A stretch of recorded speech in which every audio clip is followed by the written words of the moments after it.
Hello guys, तो कैसे हो। आज मैं एक्सप्लेन करने वाला हूँ मार्शल पीक के न्यू एपिसोड को। तो चलिए शुरू करते हैं। जैसा कि अपन ने लास्ट एपिसोड में देखा था, वो होली सैक का प्रोटेक्टर यांग काई को कह रहा होता है तुम यहाँ से जाओ, मैं अपने आप को ज़्यादा देर तक और रोक नहीं सकता। और उसके जो दोनों डिसाइपल यांग काई को ले जाते हुए कह रहे होते हैं कि होली चाइल्ड आप हमारे पीछे आइए। और यांग काई अपने मन में सोच रहा होता है आखिर ये कौन से होली चाइल्ड की बात कर रहे हैं। और हमें पीछे से एक आवाज़ सुनाई जाती है। वो आवाज़ कह रही थी, जू क्या तुम मरना चाहते हो? आखिर तुम ये सब चीज़ें क्यों कर रहे हो? क्या तुम होली चाइल्ड को प्रोटेक्ट करना चाहते हो? अगर ऐसा ही है तो चलो हम तब तक फाइट करते हैं जब हम में से कोई मर ना जाए। और वो पर्सन कह रहा होता है कि मैं तब तक के लिए इसको रोकूंगा, तो तब तक तुम जाके उन दोनों के पीछे जाओ और होली चाइल्ड को पकड़ो। यांग का अपने मन में अभी भी सोच रहा होता है कि मैं अभी भी क्यूरियस हूँ कि ये होली चाइल्ड क्या है, लेकिन जब अभी की जो सिचुएशन है वो ये सवाल पूछने के मतलब लायक नहीं है। यांग का कह रहा होता है कि मैं इस मिस्टीरियस प्लेस पे इसीलिए आया था ताकि मैं इस बात की इन्वेस्टिगेशन कर सकूं कि मुंह ने अपने पीछे क्या छोड़ा है। और जैसे ही मैं यहाँ पे आया, मेरे को मुंह के स्पेस टाइम रिवर ने इस जगह पे खींच लिया और इस जगह पे मैं सिर्फ अपनी ट्रू एलिमेंट की पावर को रिलीज कर सकता हूँ। इसका तो मतलब यही है, यहाँ पे कोई एक ऐसी स्ट्रॉन्ग फोर्स है जो मेरी 9th रैंक की पावर को सरपास कर रही है। क्या यह सब मुंह तो नहीं कर रही है? और हमें अगले ही सीन में दिखाए जा रहे थे वो दोनों डिसाइपल यांग काई को पकड़ के लेके जाने लगते हैं। यांग काई अभी भी अपने मन में सोच रहा होता है कि ये पेंडेंट मेरे को ब्रदर वू कुआंग ने दिया था इस दुनिया में आने से पहले, और उन्होंने मेरे को ये कहा था कि ये पेंडेंट तुम्हारे वहाँ पे बहुत ज़्यादा यूजफुल होगा। और यांग काई उन दोनों डिसाइपल से कह रहा होता है कि तुम मुझे छोड़ सकते हो, अब मैं अपने आप से ही जा सकता हूँ। और वो दोनों डिसाइपल कह रहा होता है कि होली चाइल्ड हमें माफ़ कर दीजिए, इस तरह आपसे व्यवहार करने के लिए हम इसके लिए बहुत ज़्यादा शर्मिंदा है। यांग काई कह रहा होता अच्छा चलो कोई बात नहीं। वो डिसाइपल कह रहा होता है कि मैंने तो कभी सोचा ही नहीं था कि होली चाइल्ड इतने ज़्यादा पावरफुल होंगे और हम उस जगह से भाग आ पाए। यांग काई उनके साथ जाते हुए कह रहा होता है क्या तुम्हारा वो जू क्या वो सेफ होगा?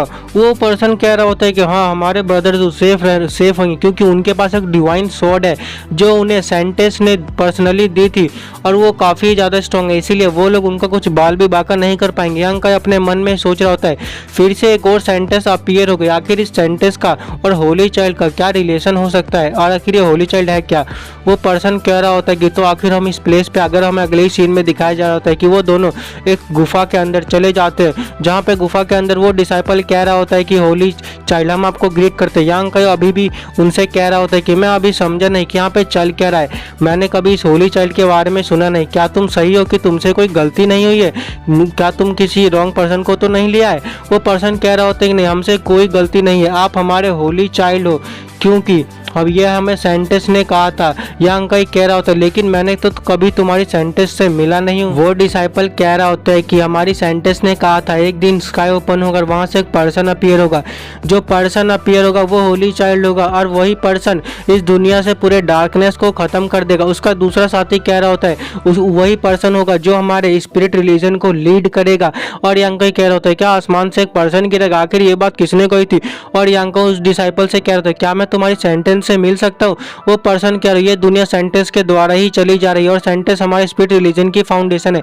अगर होली चाइल्ड हमारे सेंटेंस से मिलना चाहती है तो हम अरेंजमेंट उसके लिए कर सकते हैं, लेकिन सबसे पहले हमें यहाँ पे छुपना पड़ेगा जब तक कि ब्रदर जो वापस ना आ जाए, उसके बाद फिर हम तुम्हें सेंटेंस से मिलाने लेके जा सकते हैं। यांग काई उनको कहते हैं अच्छा फिर ठीक है, मैं तुम्हारी बात समझ गया। और हमें अगले ही सीन में दिखाया जा रहा था उस पर्सन को उसके पेंडेंट से एक मैसेज आता है। वो कह रहा होता है तो फाइनली ब्रदर जो वापस आ चुके हैं। ब्रदर जू यांग काई के पास आके उसको ग्रीट करते हुए कह रहा होता है कि होली चाइल्ड मैं आपको ग्रीट करता हूँ। यांग काई कह रहा होता है कि तुम मुझे अभी होली चाइल्ड मत बोलो, जब मैं तुम्हारे सेंटेंस से मिलूंगा वही डिसाइड करेगी कि मैं तुम्हारा होली चाइल्ड हूँ या नहीं। और वो प्रोटेक्टर कह रहा होता है कि इसमें कोई मिस्टेक नहीं है, हमारी सेंटेंस ने सही कहा था कि आप ही हमारे होली चाइल्ड हो, हमारे स्पिरिट रिलीजन के। और यांग काई कह रहा होता है उस पर्सन को तुम्हारी इंजरी अभी काफ़ी ज़्यादा बेकार है, इसलिए सबसे पहले तुम्हें अपनी इंजरी को हील करना चाहिए। वो प्रोटेक्टर कह रहा था होली चाइल्ड मुझे माफ़ करना कि आपको इन सब में इन्वॉल्व करने के लिए, मुझे काफ़ी ज़्यादा खुद पे मतलब सेम हो रहा है। यांग काई कह रहा कोई बात नहीं, इससे कोई फ़र्क नहीं पड़ता। और वो प्रोटेक्टर कह रहा था अगर होली चाइल्ड क्या आप इस बारे में सीरियस हो, हमें इस जगह से जितनी जल्दी हो सके वहाँ से जाना चाहिए, नहीं तो हमारी लोकेशन एक्सपोज हो जाएगी। और हमें अगले ही सीन में दिखाया जाए तो वो पर्सन खून थूकता है और उसका दूसरा डिसाइपल कह रहा होता है बिग ब्रदर क्या आप ठीक हो? वो दूसरा पर्सन कह रहा होता है यानी कि प्रोटेक्टर कोई बात नहीं मैं ठीक हूँ, सबसे पहले तुम होली चाइल्ड को यहाँ से लेके जाओ। और वो उसका डिसाइपल कह रहा होता है कि सिट यार ये हमारे लिए काफ़ी ज़्यादा बुरा है, हमारी पोजीशन एक्सपोज हो चुकी है। और वो प्रोटेक्टर कह रहा था आखिर उन बास्टर्ड को हमारे लोकेशन के बारे में पता चला, कैसे पता चला? तुम क्विकली फॉर्मेशन एरे को एक्टिवेट करो। और वो डिसाइपल फॉर्मेशन एरे को वहीं पे एक्टिवेट कर लेता है। गुफा के बाहर से एक पर्सन की आवाज़ आ रही होती है। वो पर्सन कह रहा होता है कि जो तुम मुझे होली चाइल्ड को हैंड ओवर कर दो, नहीं तो फिर तुम मारे जाओ। और यांग प्रोटेक्टर कह रहा होता है कि ये कमीना यांग पे आखिर ये बाहर कैसे आ गया? और वो ओल्ड मैन बाहर से कह रहा होता है अगर तुम मुझे होली चाइल्ड को हैंड ओवर नहीं करोगे तो फिर तुम मुझे ब्लेम मत करना रूथलेस होने के लिए। प्रोटेक्टर का डिसाइपल कह रहा होता है कि बिग ब्रदर जो हमारा जो प्रोटेक्शन है वीक होते जा रहा है, ये ज़्यादा देर तक अपने आप को रोक नहीं पाएगा। और हमें अगले ही सीन में दिखाया जाता है वो प्रोटेक्टर कह रहा होता है कि जैंग तुम मेरी बात सुनो, तुम होली चाइल्ड को यहाँ से ले जाओ, तब तक के लिए मैं तुम्हें इनको रोकने की कोशिश करता हूँ। और वो पर्सन कहता है कि इससे कोई फर्क नहीं पड़ता, कुछ भी हो जाए हमें होली चाइल्ड को किसी भी हालत में प्रोटेक्ट करना पड़ेगा। गुफा के बाहर से वो पर्सन कह रहा होता है क्या तुम अभी भी हार नहीं मानना चाहते हो? और हमें अगले सीन में दिखाया जाता है उन दोनों डिसाइपल में से एक डिसाइपल हंसने लगता है, हंसते हुए जी की ओर एक पंच मारते हुए कह रहा होता है अब तुम बाहर में जाओ। और हमें अगले सीन में दिखाया जा रहा है जो जी होता है उसने एक डिसाइपल की ओर पंच मारा होता है जिससे कि उसका जो प्रोटेक्शन है वहीं पर टूट जाता है। और ये सिचुएशन देख के प्रोटेक्टर कह रहे होते हैं कि जैंग हाई आखिर तुम ये क्या कर रहे हो? क्या तुमने हमारी फैमिली को धोखा दे दिया है? और जो जैंग हाई होता है वो यांग काई की ओर अपनी स्वॉर्ड लेके अटैक करने के लिए आगे बढ़ रहा होता है, लेकिन यांग काई ने उसकी स्वॉर्ड को अपने दोनों एक उंगली से रोक लिया होता है और कह रहा होता है क्या तुमने मुझे कम समझा है? तुम्हें ऐसा लगता है कि तुम मुझे इतनी आसानी से मार सकते हो? और हमें अगले ही सीन में दिखाया जा रहा होता है कि वो प्रोटेक्टर कह रहा होता है अब मैं समझा कि इसको हमारी लोकेशन के बारे में कैसे पता चला, इस जैंग हाई ने हमारी लोकेशन को एक्सपोज कर दिया है। और हमें अगले सीन में दिखाया जा रहा होता है गुफा के प्रोटेक्शन एरो को तोड़ के वहां से एक ओल्ड मैन अपीयर होता है। वो ओल्ड मैन अंदर आ जाता है और अंदर आते के साथ ही प्रोटेक्टर को अपने अटैक करके साइड हटा दे। प्रोटेक्टर कह रहा होता है कि होली चाइल्ड आप संभल के रहिएगा। यांग काई कह रहा होता है मैं पहले से ही जानता था कि तुम एक ट्रेटर हो, लेकिन मुझे ये नहीं पता था कि वो तुम ही होगे, क्योंकि जब तुम रास्ते में आते तुमने जो ट्रेस छोड़े थे वो मैंने पहले ही देख ली थी और मैं ये देख के पहले ही समझ चुका था कि हम में से कोई गद्दार, लेकिन मुझे ये नहीं पता था कि वो गद्दार तुम हो। और यांग काई कह रहा था तो जबकि तुम ट्रेटर हो तो फिर अब तुम्हें मर जाना चाहिए। यांग काई अपनी स्वॉर्ड को उस गद्दार के छाती के अंदर घुसा देता है। वो गद्दार चिल्लाने लगता है और अब मैं अगले सीन में दिखाया जा रहा होता है यांग काई उस ओल्ड मैन से पूछ रहा होता है कि अब तुम यहाँ से कहीं नहीं जा सकते हो।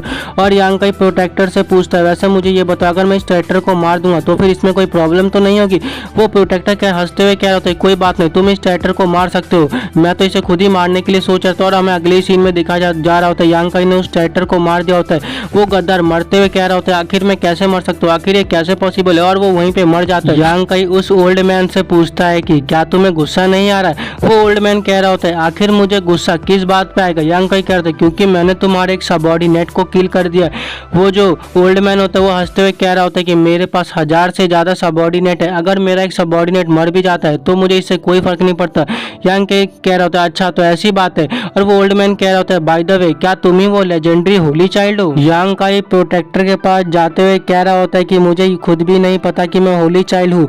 और वो प्रोटेक्टर अपने मन में सोच रहा होता है कि तुम यहाँ से जल्दी भागो। और यांग काई उस प्रोटेक्टर के पास जाके उसकी स्वॉर्ड ले लेता है। और वो ओल्ड मैन कह रहा होता है आखिर तुम क्या करना चाहते हो? यांग काई कह रहा होता है मैं अभी तुमसे फाइट करने के लिए प्रिपेयर हो रहा हूँ, इसीलिए मैं अपने लिए एक सूटेबल वेपन को ढूंढ रहा हूँ। वो ओल्ड मैन कह रहा होता है बाय द वे हमें फाइट नहीं करनी चाहिए। यांग काई कह रहा होता है अच्छा तो इसका मतलब क्या तुम हमें जाने दोगे? वो ओल्ड मैन कह रहा होता है कि मैं वो लोग जा सकते हैं लेकिन तुम यहाँ से नहीं जा सकते। यांग काई कहता है ऐसा इसलिए क्योंकि मैं होली चाइल्ड हूँ। वो ओल्ड मैन कहता है हाँ तुम होली चाइल्ड हो इसीलिए तुम यहाँ से नहीं जा सकते, वैसे भी इससे कोई फर्क नहीं पड़ता तुम होली चाइल्ड हो या नहीं, तुम्हें हमारे साथ आना ही पड़ेगा। ओल्ड मैन यांग काई को कह रहा होता है कि तुम्हें परेशान होने की कोई जरूरत नहीं है, मेरे जैसा मास्टर तुम्हारी जान नहीं लेगा। और यांग काई कह रहा होता है अगर मैं सही हूँ तो फिर तुम एक इमॉर्टल ही होगे। वो ओल्ड मैन कहता है हाँ मैं एक डिवाइन मास्टर हूँ और तुम्हारे जैसा मॉर्टल मेरे से कंपेरिजन में कुछ भी नहीं है। और वो ओल्ड मैन कह रहा होता है कि जूनियर तुम्हारे लिए यह सही होगा कि तुम मेरे साथ चलो अगर तुम सफरिंग से बचना चाहते हो तो।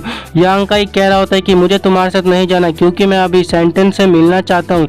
और वो ओल्ड मैन कह रहा होता है तुम तो कुछ ज़्यादा ही एरोगेंट हो, अगर ऐसा है तो फिर मैं तुम्हें यहाँ से मार के लेके जाऊंगा। और उसके डिसाइपल यांग काई की ओर अटैक करने के लिए आगे बढ़ रहे होते हैं, लेकिन यांग काई अपने स्वॉर्ड से एक डिसाइपल का गला काट देता है। ये सिचुएशन देख के उसका एक डिसाइपल डरते हुए कह रहा होता है ये तो मॉन्स्टर है, भागो यहाँ से। तो गाइस इसी के साथ यह एपिसोड खत्म हो जाता है। अगर आपको नेक्स्ट एपिसोड चाहिए तो उसके लिए आप वीडियो को लाइक कीजिए।